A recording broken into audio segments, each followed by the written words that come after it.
Hello, brothers, sisters, and fellow muggles. The ever-growing Harry Potter universe just got a little bit bigger with the release of the hotly anticipated Hogwarts Legacy. Every bit of leaked info has been analyzed with the energy of 1,000 Hermiones, and the resounding sentiment has been that it sounds, well, kind of weird. The game centers around late 19th century Hogwarts students who are under threat from a goblin uprising in which our favorite bankers are apparently fighting for more civil rights. Oh, and also the game features a dark arts battle arena in which aspiring Slytherins can pay $10 extra for the privilege of using the infamous unforgivable curses without repercussion. These strange choices, coupled with anger over J.K. Rowling's transphobia, marred the game in controversy long before its release. Still, many already view it as inconsistent with the broader ethos of the beloved series, where good and evil are firmly established poles. But what if a game that villainizes goblins for agitating and forgives the unforgivable is actually perfectly in keeping with the broader philosophy of Harry Potter? That is to say, what if the Hogwarts Legacy controversy actually reveals something more complicated about the actual legacy of Harry Potter? Let's examine it in this Wisecrack Edition on Harry Potter and the Curse of Neoliberalism. And just so no one gets mad at me for not saying this, spoilers ahead for everything Harry Potter, because a video with a title and thumbnail about Harry Potter, yes, we're going to talk about things that happened in a book and movie series that's been available, I think, for decades at this point, so there you go. Harry Potter has always been viewed as a story about the underdog. You've got its three misfit protagonists. Harry, an orphan and unwitting savior of the wizarding world. Ron, a not wealthy, not super talented Weasley. And Hermione, a mudblood teacher's pet. The three unite annually to defeat the dark forces of the magical world, often saving vulnerable lives in the process. Because of this, the series earned the love of millennials, and the general classification of pretty progressive. What with plot lines like Hermione's fight to save the house elves from slavery. As scholar Farah Mendelssohn puts it, the series has been popularly interpreted as attractive, positive, and emancipatory. This progressive reading of Harry Potter is one reason why Rowling's descent into transphobia has been so upsetting for so many fans. The other reason is that her attitude, frankly, just sucks. Don't believe us? Go look at her Twitter account and just read the things that she says herself without being made to say those things. And yet, if we look past our plucky heroes, this progressivism starts to look pretty superficial. Indeed, the wizarding world is one deeply wedded to tradition and the status quo. In the depictions of good versus evil throughout the Harry Potter canon, anyone advocating for upending the status quo is almost universally marked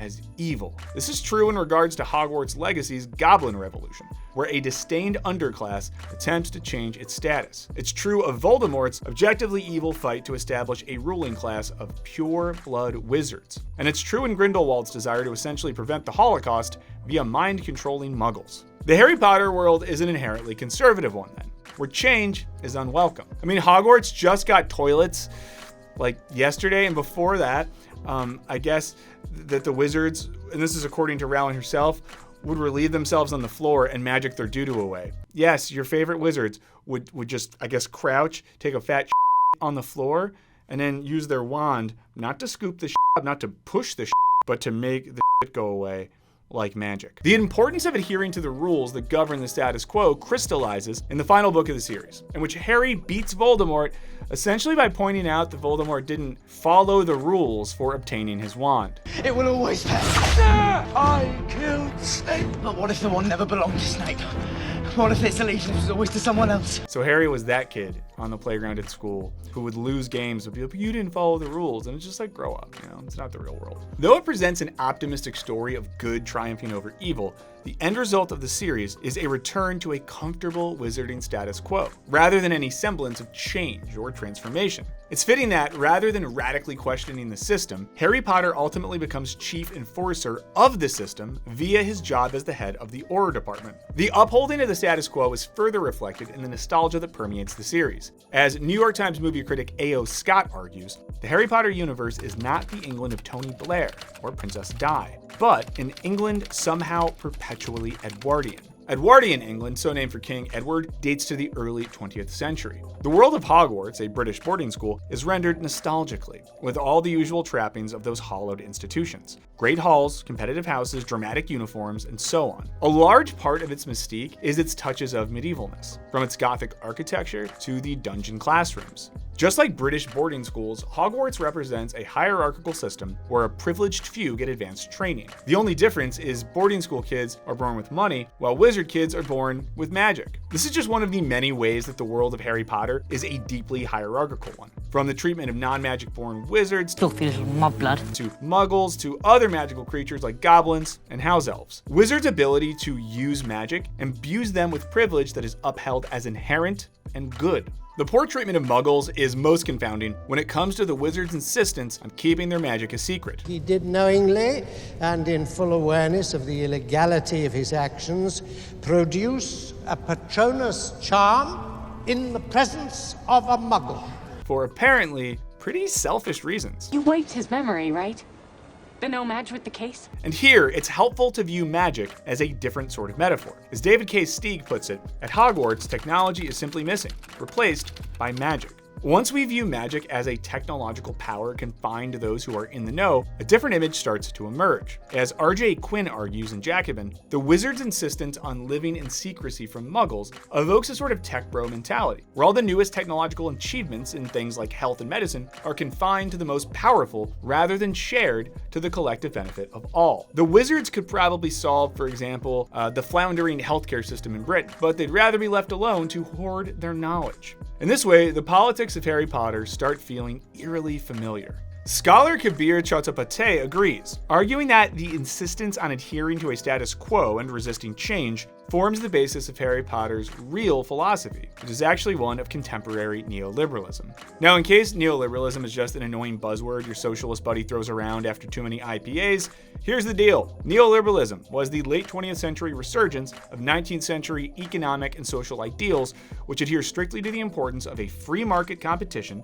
characterized by fervent individualism, minimal government intervention or assistance, and privatization. Think Ronald Reagan.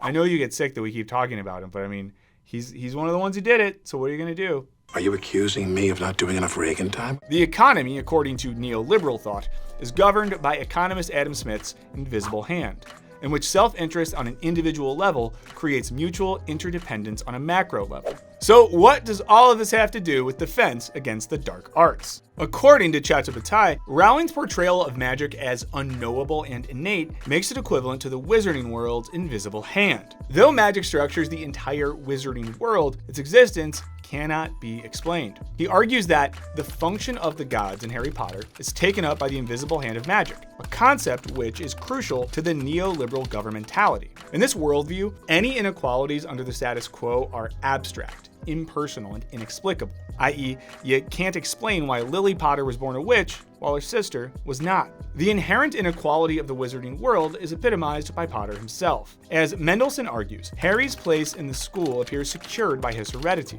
Harry is a legacy. His social place is assured both by his own history and the presence of his father. His immutable rights of birth underpin his exceptionalism. It's no coincidence that upon becoming a wizard, he inherits a ton of money. At school, he's a gentleman scholar in the traditional sense, relying on natural talent to succeed, compared to the work ethic of Hermione, who is presented as annoying in her studious zeal. Outside of the classroom, Harry's success is dependent on material gifts, from a broom, to a magical cloak, to a magical map, to his inherited ability to withstand a curse. Still, his dogged individualism is celebrated, even as it's underpinned by hereditary entitlement. Hereditary entitlement is an essential feature of the wizarding world at large, but it also forms much of the basis of Hogwarts hierarchy. The use of the sorting hat suggests an inevitability to the hierarchical social order. As Mendelssohn writes, the role of the sorting hat is to tell people what they are and what they may become. Not Slytherin. Not Slytherin, eh? Are you sure? You could be great, you know. Now, I know what you're thinking. Harry is unique because, well, he gets a choice. But his choice is essentially one made between two heredities, that of his parents and that of Voldemort. That is to say, he has two inevitabilities, to other students, single one. And the sorting hat's determinations have real consequences. Mendelssohn notes that the extent to which the hat is constructing a social order is most vividly depicted by Hufflepuff, a house dedicated to the sidekick, and creating the mentality of the faithful follower, which has been a common subservient character in British literature. The depiction of hierarchy as innate and immutable has its corollary in neoliberalism, where inequality is viewed as inevitable, leaving no need to justify unfair social hierarchies. I wonder why. I wonder there's no need to justify the unfair hierarchies. They just are. Oh, it's just nature. It just exists that way. It's a fun system they got there.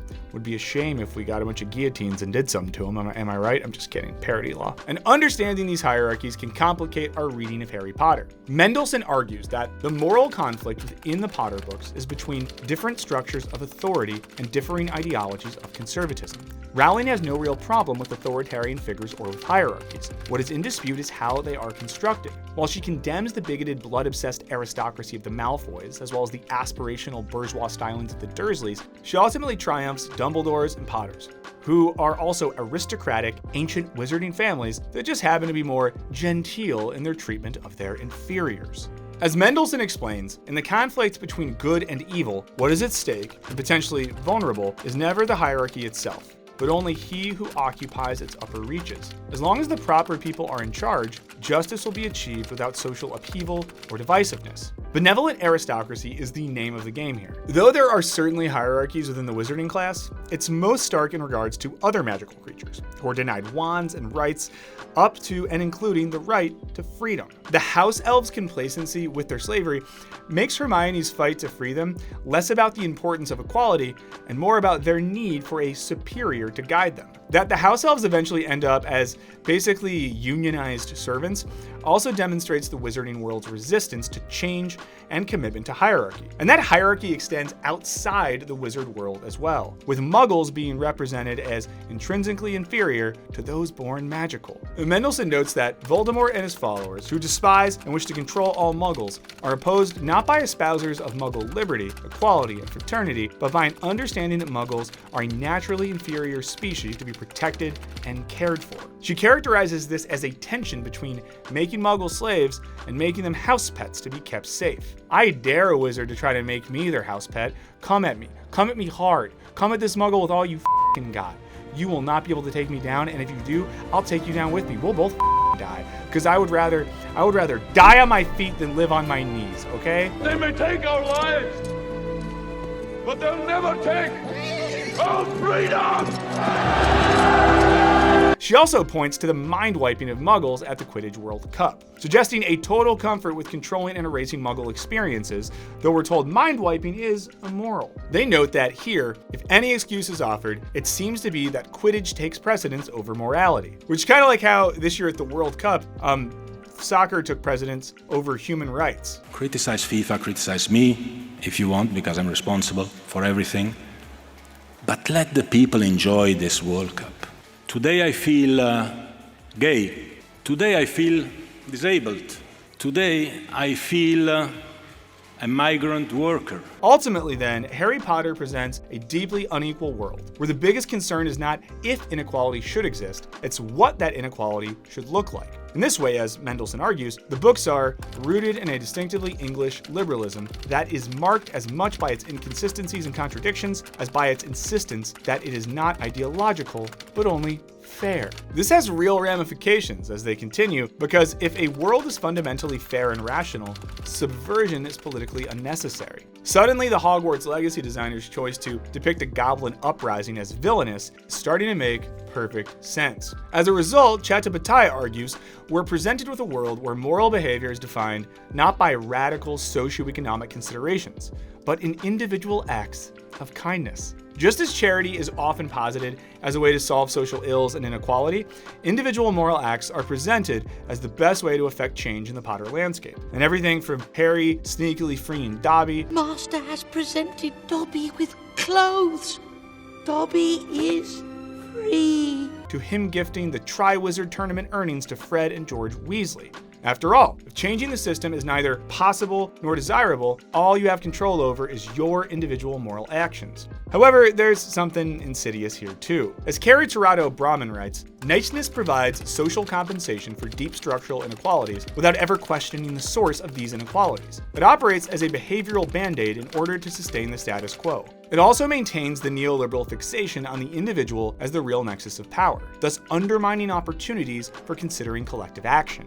So maybe at this point you're wondering why this really matters. Are we really going to go this hard on a children's book? Well, as John Stevens argues, writing for children is usually purposeful, its intention being to foster in the child reader a positive perception of some socio-cultural values, which may include contemporary morality and ethics, and aspirations about the present and future. Won't somebody please think of the children? Some children's literature does this explicitly, with the author stating their beliefs via a clear moral. But Hollandale argues that it's far more efficient and pervasive to use passive ideology, in which the writer's unexamined assumptions, typically ones widely shared across society, form the basis of the narrative and are subtly disseminated to the audience. Clever as they come, goblins, but not the most friendly of beasts. As Chattopadhyay puts it, Rowling does just that. The fundamental inequality of the fantasy world is a symptom of her passive neoliberal ideology, which precludes the possibility of any change in the status quo because it is the structure of the status quo itself which allows moral, autonomous action to exist in the first place.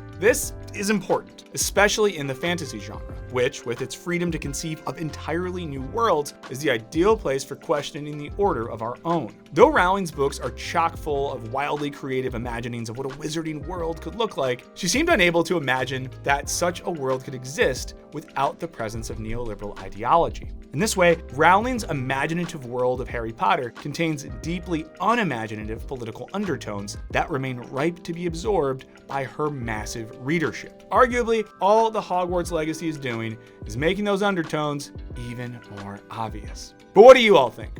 Is Harry Potter the progressive wonderland we imagined it to be as children, or is there something more sinister at the core of the wizarding world?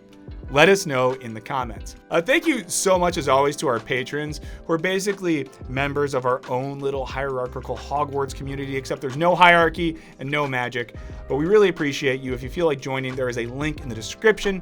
As always, thank you to all of you for watching and giving us your time and liking, subscribing, leaving comments. It means so much. And if I had magic, I'd give you the world, but I don't. So all I can say is thanks for watching, and I'll see you later. The invisible hand is also what young Catholic boys call it. I'm gonna stop. I was gonna go someplace with that. And I had the self-control to stop. So I'm not gonna tell you what young Catholic boys would call the invisible hand. I'm just not gonna do it.